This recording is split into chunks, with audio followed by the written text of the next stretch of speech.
Question number 5, ये उसका question 5 का सेकंड लेक्चर है, जिसमें हमने फर्स्ट लेक्चर में 4 शेड्यूल बनाए थे एंड नाउ आगे इसमें revenue account and profit and loss account बनाएंगे। जो स्टूडेंट्स ऑनलाइन देख रहे हैं, ये लेक्चर डायरेक्ट मत देखना, समझ में नहीं आएगा, इसका प्रीवियस लेक्चर पहले देख लेना। आधा सम मैंने प्रीवियस लेक्चर में करवाया है, आधा सम मैं अभी करवा रहा हूँ। तो ये है सेम क्वेश्चन, क्वेश्चन नंबर 5। वहाँ पर हमने शेड्यूल्स बनाए थे, यहाँ पर हम आगे revenue account and profit and loss account बनाएंगे। जब हमने सम किया, मैंने फ्यू पॉइंट्स आपको टिक करवाए थे कि ये जनरल इनकम्स हैं, ये जनरल एक्सपेंसेस हैं। तो अब वो पॉइंट्स जो टिक किए हैं वो एक एक करके हम कर लेते हैं। तो पहले टेबल में देखो हमने क्या टिक किया है, इंटरेस्ट एंड डिविडेंड। तो ये जनरल इनकम है, इंटरेस्ट एंड डिविडेंड 1,45,700। अब जनरल इनकम किसे कहते हैं कि कंपनी का पास्ट ईयर्स का कमाया हुआ प्रॉफिट पड़ा है और वो प्रॉफिट कहीं इन्वेस्ट किया हुआ है और वहां से उन्हें इनकम हो रही है। So that is general income, interest and dividend. And सामने उसका ही टैक्स दिया हुआ था, माइनस करेंगे 17,700 टैक्स। तो जो फाइनल अमाउंट आएगा उसे हम आउटर कॉलम लिखेंगे 1,28,000। ओके, नेक्स्ट देखो हमने क्या लिखा था प्रॉफिट एंड लॉस अकाउंट में।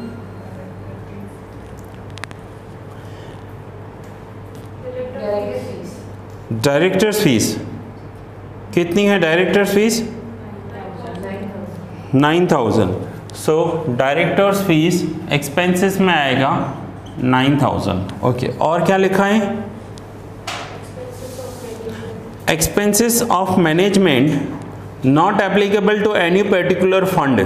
अब कोई जनरल मैनेजर होगा, वो तो पूरी कंपनी का मैनेजर होता है, तो वो किसी भी डिपार्टमेंट का मैनेजर नहीं है। So that is general expenses 47,500। Expenses of management 47,500। Share transfer fees received. Share transfer, किसी के शेयर्स हमने उसके वाइफ के या उसके बेटों के नाम पे ट्रांसफर कर दिए हैं और उसकी जो फीस रिसीव्ड हुई है वो किसी पर्टिकुलर डिपार्टमेंट की नहीं है, वो जनरल इनकम है। Share transfer fees received 200। Next, loss on exchange, ये अदर एक्सपेंसेस में आता है, ये रेवेन्यू में लिखते हैं। लॉस ऑन एक्सचेंज फायर में 4,500। देखो जो अलग अलग है वो अलग डिपार्टमेंट में लिखेंगे, और मरीन में 8,500, मिसलेनियस में नहीं है। Bad debts fire and miscellaneous, तो फायर का बेड डेप्स 100, मिसलेनियस का बेड डेप्स 300। नहीं, मिसलेनियस का है।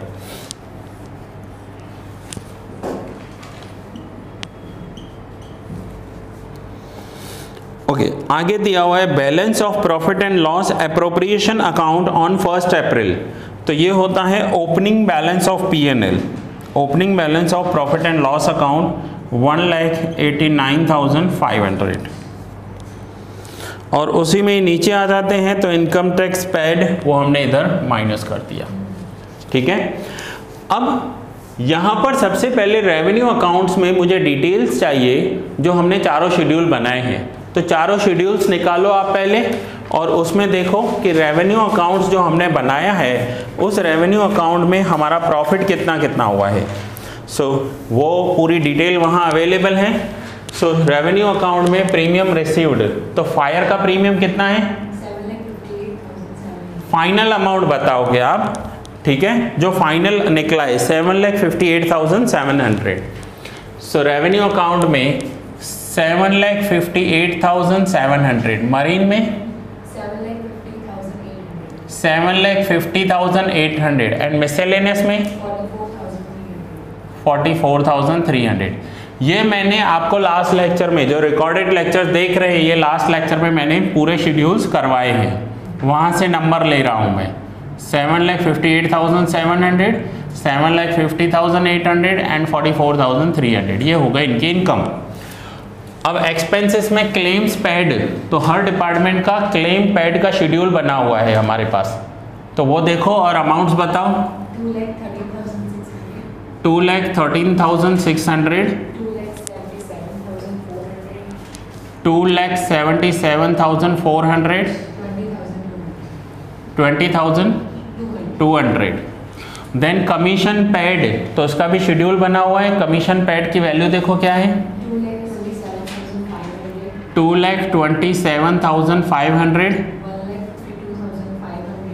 1,52,500,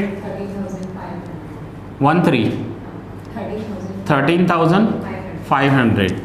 देन ऑपरेटिंग एक्सपेंसेस देखो आप, ऑपरेटिंग एक्सपेंस कितने हैं,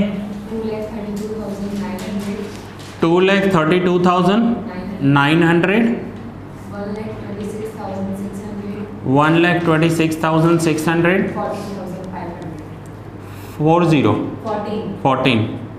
14,500। ठीक है। नाउ अलग अलग, ये तो इनकम्स हैं, अब एक्सपेंस का टोटल करो, सब अलग अलग करना, एक फायर का करेगा, दूसरा मरीन का, और देन मिसलेनियस का, ऐसे अलग अलग टोटल्स करो and then net profit calculate करेंगे।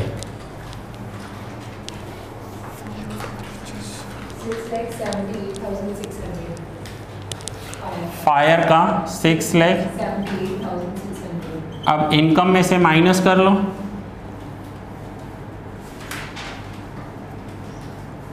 7,58,700 में से 6,78,600 माइनस करोगे 80,100। अब ये जो 80,100 है ये फायर का प्रॉफिट हुआ। हाँ, मरीन का बताओ।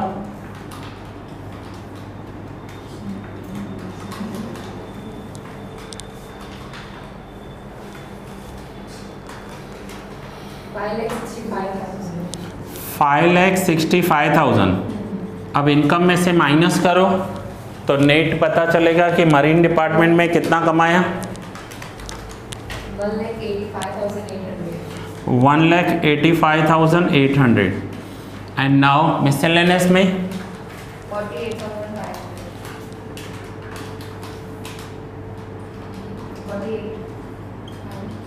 48,500 और माइनस करेंगे तो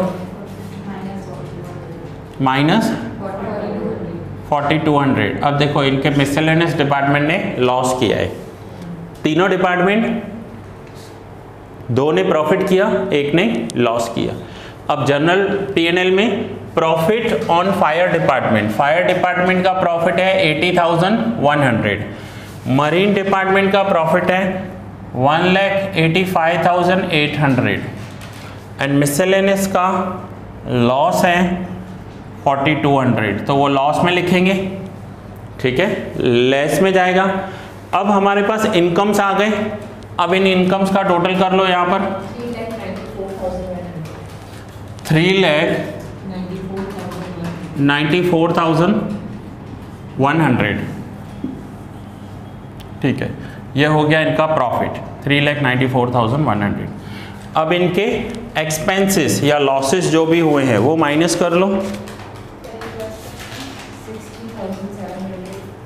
60,700।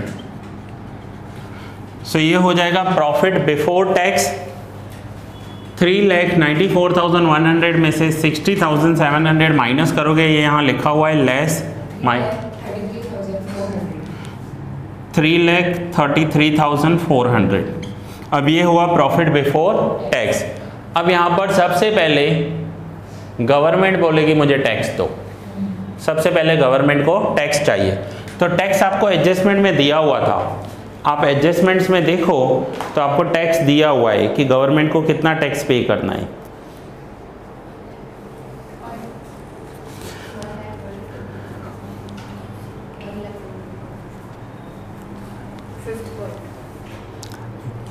Fifth point, transfer rupees 1,22,000 to provision for taxation.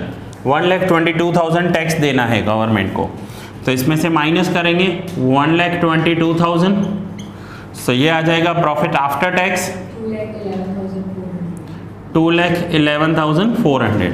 अब कंपनी ने प्रॉफिट किया है तो कंपनी के शेयर होल्डर बोलेंगे भाई प्रॉफिट किया है तो थोड़ा सा डिविडेंड दे दो, एक्सपेक्टेशन रखते हैं शेयर होल्डर्स, तो कंपनी उन्हें क्या करेगी, डिविडेंड देगी। डिविडेंड, अब डिविडेंड तो दे कंपनी, बट उससे पहले देखो कंपनी के पास लास्ट ईयर का प्रॉफिट भी बचा हुआ पड़ा है, तो ये तो हुआ profit after tax of the current year. अब उसमें लास्ट ईयर का बचा हुआ प्रॉफिट ऐड कर देंगे, तो देखो कितना आ रहा है, 4,009,000। अब उसमें से प्रपोज्ड डिविडेंड, तो डिविडेंड का भी पॉइंट दिया हुआ है, point number 4। Annual general meeting में कंपनी ने एक प्रपोज्ड डिविडेंड दिया है कि हम 1,50,000 का डिविडेंड अपने शेयर होल्डर्स को देंगे।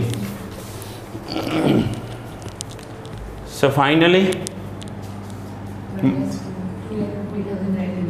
2,50,900, और ये हो गया balance, closing balance of profit and loss account.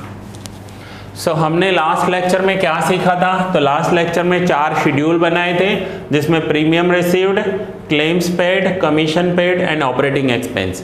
उनके टोटल्स हमने यहाँ रखे, हर एक डिपार्टमेंट का अलग से प्रॉफिट लॉस कितना हुआ हमने वो लिखा, और फिर एक जनरल P&L अकाउंट बनाया जिसमें जैसे फायर का प्रॉफिट हुआ 80,100, फिर मरीन का प्रॉफिट हुआ, इसका लॉस हुआ, हर एक के प्रॉफिट लॉसेस लिख दिए, एंड प्रॉफिट लॉस करने के बाद फाइनल पता चला कि प्रॉफिट है तो गवर्नमेंट को टैक्स भी दिया एंड अपने शेयर होल्डर्स को डिविडेंड भी दिया, एंड फाइनली हमें balance of profit and loss account बचा है 2,50,900।